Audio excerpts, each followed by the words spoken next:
emperyalist güçlerin tarafından yapılmış kavramlarla yönetiliyor. Bu kavramlara göre savaşlar yapılıyor. Bu kavramlarla işgaller gerçekleştiriliyor. Dostlar ve düşmanlar hep bu kavramlar üzerinden belirleniyor. Son dönemlerin güncel ve dahi kudretli kavramı terördür. Öyleyse terör nedir? Kim teröristtir? Teröre karşı duruşumuz nasıl olmalıdır? Teröre karşı mücadele nasıl yapılmalıdır? Bu soruların hepsinin cevabını emperyalistler vermekte. Kuklaları ve işbirlikçileri de efendilerinin dediklerini tekrarlayıp onlara göre pozisyon belirliyorlar.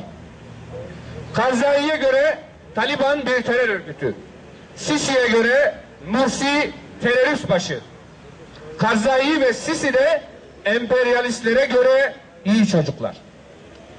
Dışişleri Bakanı Amerika'da terörle mücadele konusunda Amerikan Dışişleri Bakanı ile görüştü. Terörle mücadele üzerine bir dizi kararlar aldılar.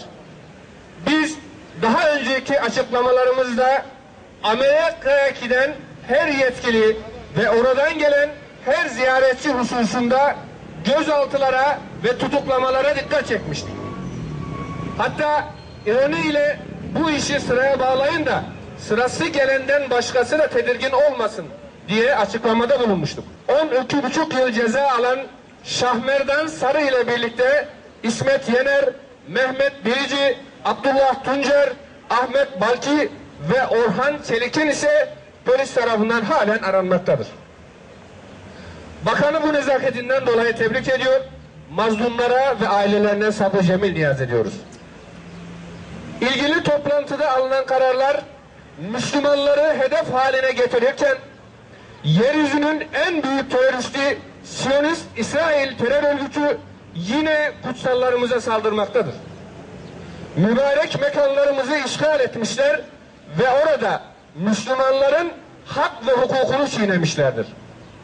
Hazreti İbrahim'in, Hazreti İshak'ın ve Hazreti Sare'nin kabri şeriflerinin de bulunduğu El Halil Camii'ni tamamen işgal etmiş, müzik ve danslı Yahudi ayinleri tertiplemiştir. Aynı vakitlerde Mescid-i Aksa'da işgal edilmiş, Müslümanların ibadetleri bu süre zarfı içerisinde yasaklanmıştır. Zorba Siyonist İsrail bu cürümlerini işlerken Müslümanların sessizliği, yöneticilerinin ilgisizliği içimizi acıtmaktadır. Bu mevcut durumdan en fazla memnuniyet duyan ise şüphesiz terör örgütü İsrail'dir.